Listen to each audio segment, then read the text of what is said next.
मंडळी नमस्कार, मी सुशील कुलकर्णी. आपण पाहता अनालायझर. आज आपण वाल्मिक कराड या मुद्द्यावर बोलणार आहोत, या विषयावर बोलणार आहोत, या व्यक्तीवर बोलणार आहोत.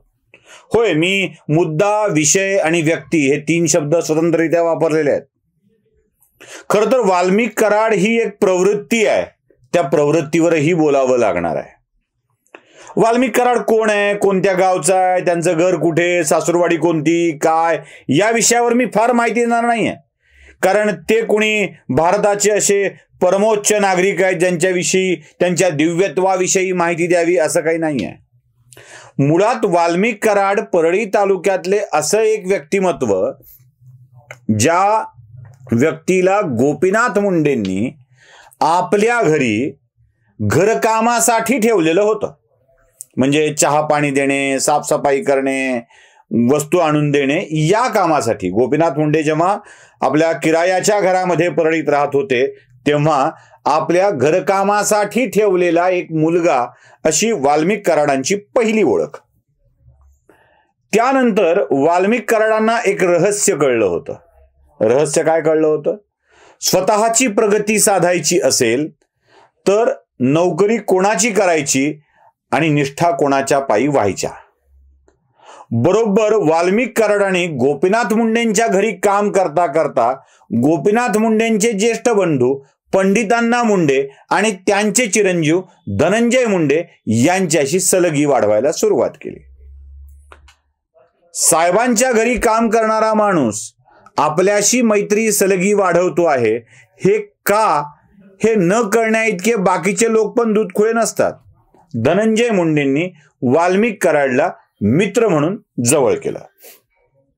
हळूहळू धनंजय मुंडेंच्या राजकारणामध्ये गोपीनाथ मुंडेंपासून विलगीकरणाचा दिवस जवळ आला आणि ज्या क्षणी ते गोपीनाथ मुंडेंच्या पासून वेगळे झाले त्या क्षणी गोपीनाथ मुंडेंची साथ सोडून वाल्मिक कराडांनी धनंजय मुंडेंची साथ धरली. अर्थात त्या काळामध्ये टीव्ही चॅनल्ससाठी काम करायला मी बीडमध्येच होतो, ज्या काळात वाल्मिक कराड धनंजय मुंडेंच्या सोबत आले. धनंजय मुंडेंच्या व्यवहाराचे विषय बघणे, आर्थिक विषय बघणे, ही सगळी जबाबदारी वाल्मिक कराडांच्यावरती होती. आणि नियोजन करता करता हाती आलेली नगरपालिका, वेगवेगळी कामं, या सगळ्या विषयात वाल्मिक कराडांनी आपला जम बसवायला सुरुवात केली. आता वाल्मिक कराड म्हणजे बीड जिल्ह्याच्या राजकारणातील कामाचं नियोजन, वाटप आणि कमाई करणारा माणूस, अशी प्रतिमा निर्माण व्हायला सुरुवात झाली. अर्थात एका मंत्र्याच्याकडे कामाला असल्यामुळं आणि वेगवेगळी सत्ता केंद्र वाल्मिक कराडांच्या ताब्यात असल्यामुळं वाल्मिक कराडांच्याकडचा पैशाचा ओघ देखील वाढू लागला. त्यामुळं धनंजय मुंडेंच्यासाठी भव्य, अतिभव्य अशा स्वरूपाची कार्यक्रम घेणे ही वाल्मिक कराडांची जबाबदारी झाली.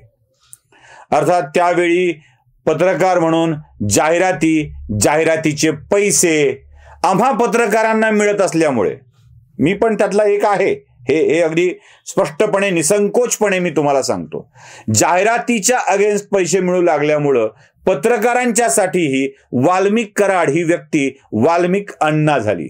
हे अण्णा होणं खूप महत्वाचं आहे बरं का. हे अण्णा होणं खूप महत्वाचं आहे. कारण धनंजय मुंडे यांचे वडील पंडितराव पांडुरंगराव मुंडे यांचं आदराचं, सन्मानाचं टोपण नाव होतं अण्णा. म्हणजे अख्खा बीड जिल्हा पंडित अण्णांना अण्णा या नावाने ओळखायचा. आणि मग त्यानंतर अण्णा वाढले. मग पुढे जयदत्त क्षीरसागरांनाही अण्णा म्हणण्यात येऊ लागलं, सुरेश धस यांनाही अण्णा म्हणण्यात येऊ लागलं. पण खरे अण्णा पंडित अण्णा मुंडे, पहिले अण्णा त्या भागातले. आता तेच नाव वाल्मिक कराडांना मिळालं, टोपण नाव, आणि ते अण्णा बनले. आता हे अण्णा बहुतेक राजकारण्यांच्या इतक्या जवळचे झाले कारण वाल्मिक कराड ही पैसे छापणारी आणि त्या पैशातून व्यवस्था बघणारी, अतिभव्य व्यवस्था करणारी एक व्यक्ती होती. त्यामुळं जवळपास सगळ्या राजकारण्यांच्यासाठी वाल्मिक कराड हे जवळचे व्यक्ती बनले. या वाल्मिक कराडांचं कौतुक राष्ट्रवादी काँग्रेसच्या जयंत पाटलांनी केलेलं आहे. जयंत पाटलांनी, जरा त्यांच्याच तोंडातून वाल्मिक कराडांचं कौतुक आपण ऐकूया. आपल्या या कार्यक्रमाची कल्पना त्यांनी मांडून अभूतपूर्व असा कार्यक्रम केला आणि जे या कार्यक्रमात व्यासपीठावर बसलेले नाहीत ते वाल्मिकराव कराड. वाल्मिकराव कराडनं मी माझ्याकडे घेऊन जातो, मला उधारीवर द्या. असा माणूस बरोबर असणं ही प्रचंड मोठी उपलब्धी आहे. त्यांना घेऊन जातो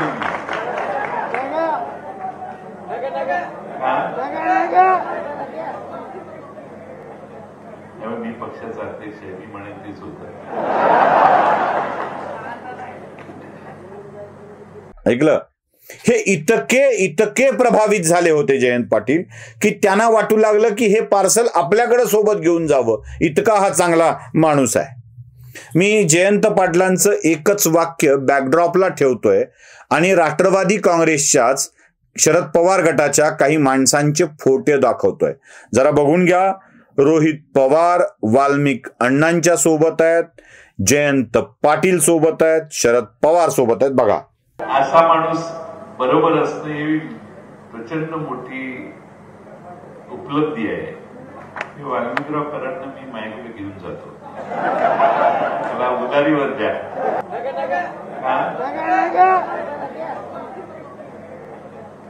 मी पक्षाचा अध्यक्ष आहे, मी म्हणेन तेच होतं. बघितलं? म्हणजे राष्ट्रवादी काँग्रेस पक्षाच्या सगळ्याच माणसांना वाल्मिक अण्णांनी वेड लावलं होतं.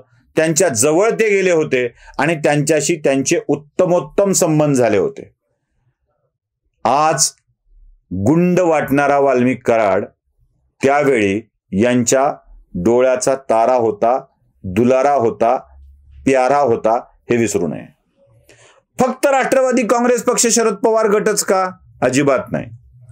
तुम्हाला आठवत असेल, महाराष्ट्र नवनिर्माण सेनेचे अध्यक्ष राज ठाकरे जेव्हा, म्हणजे मी त्यावर स्वतंत्ररित्या व्हिडिओही केलेला आहे, काही फोटोही दाखवले होते तुम्हाला, मी ते आता दाखवणारच आहे. बीडमध्ये आले होते परळीत, त्यांच्यावरती पोलीस केस होती म्हणून परळी कोर्टात हजेरी लावायला. तेव्हा परळीत त्यांचं स्वागत करण्यासाठी, आता मनसे बीड जिल्ह्यात छटाकभर सुद्धा पक्ष नाहीये, अगदी छटाकभर सुद्धा नाहीये, त्या मनसेच्या नेत्याच्या स्वागताला जेसीबीनी पुष्पवृष्टी आणि शेकडो कार्यकर्त्यांची उपस्थिती. पांगरीच्या कारखान्यावर केलेला व्यक्ती कोण होता माहित आहे? पांगरीच्या सरपंचाकडून वाल्मिक कराड. कारण मनसेच्या नेत्याचे वाल्मिक कराडांशी असलेले जवळचे संबंध हे त्या स्वागताला कारणीभूत होते.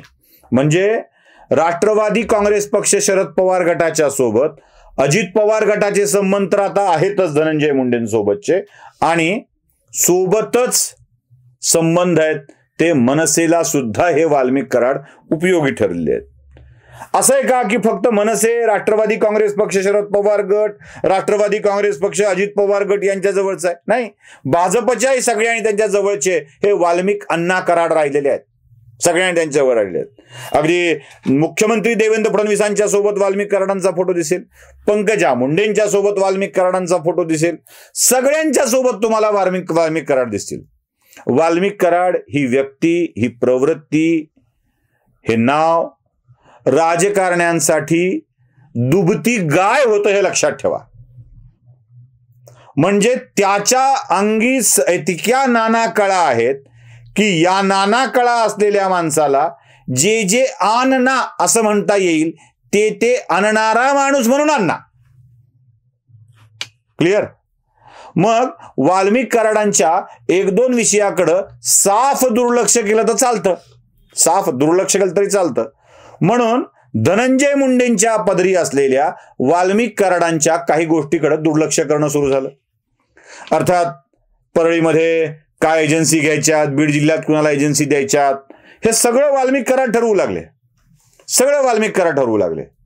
आणि मग वाल्मिक कराडांनी धनंजय मुंडेंच्या सोबत काम करता करता आपली एक वेगळी यंत्रणा उभी करायला सुरुवात केली. त्यात जीव हातावर घेऊन लढणारी पोरं सुद्धा आली. नुकतंच मिसरूड फुटलेल्या 5-25 वर्षाच्या पेक्षाही कमी वय असलेल्या पोरांना वाल्मिक कराडांच्या आग्रहाखातर पद बहाल करणं सुरू झालं आणि या मुलांनी अर्थ आणि राजकारण यात आपलं करिअर घडावं यासाठी वाल्मिक कराडांना आपलं दैवत मानायला सुरुवात केली. आपल्या नेत्याच्या मागं, आपल्या मागं ही पोरं भक्कमपणे उभी राहत आहेत म्हणून या पोरांनी केलेल्या आगळीकीकडं दुर्लक्ष करणं सोडा, पण त्यांच्या आगळीकीला संरक्षण देण्याचं काम हे वाल्मिक कराड करू लागले. आणि परिणाम व्हायचा तो झाला, त्यांच्या पोरांच्या मध्ये अशा काही गोष्टी भरल्या की ज्यातून या पोरांच्या गुंडगिरी फोफावू लागल्या. अर्थात पालकमंत्र्यांच्या जवळचे असल्यामुळं याला अभय दे, त्याला सोडून दे असं पोलिसांना सांगणे, प्रशासकीय अधिकाऱ्यावर दबाव टाकणे, अर्थातच ही कामे वाल्मिक कराड करू लागले. आता वाल्मिक कराड नावाचा दबदबा वाढू लागला होता, सर्वार्थाने दबदबा वाढू लागला होता. अशा स्थितीमध्ये वाल्मिक कराडाला अंगावर घ्यायला कोणीही तयार नव्हतं. पण एक गोष्ट अशी घडली की ज्यातून वाल्मिक कराडांच्या सगळ्याच गोष्टी बाहेर यायला लागल्या. मग सुरेश धसनी एल्गार केला, मग अंबाजोगाईतून एल्गार झाला, नमिता मुंदडांनी भाषण केलं, मग सगळी लोकच बोलू लागली आणि देवेंद्र फडणवीसांना वाल्मिक कराडवर मोक्कांतर्गत कारवाई करू असं घोषित करावं लागलं.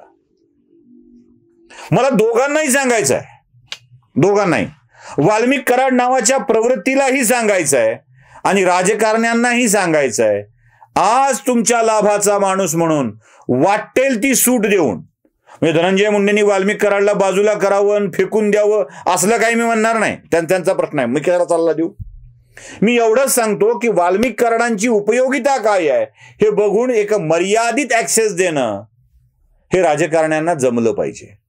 ते जमत नाही आणि त्याचा परिणाम असा होतो की तुमच्या राजकीय आयुष्यावर गालबोट लागण्याची वेळ येते. मला वाल्मिक कराडांना पण हे सांगायचं आहे की वाल्मिक कराड होणं सोपं आहे, वाल्मिक अण्णा होणं सोपं आहे, पण वाल्मिक कराड ते वाल्मिक अण्णा या प्रवास करताना हाच प्रवास आपल्याला पुन्हा उलटा सुद्धा करता येणार नाही याची जाणीव ठेवणं आवश्यक आहे. आपल्या सामान्यतेकडे येता येत नाही याची जाणीव ठेवणं आवश्यक आहे. राजकारणी मंडळी वापर होईल तोपर्यंत वापरून घेतात आणि पुन्हा फेकून देतात.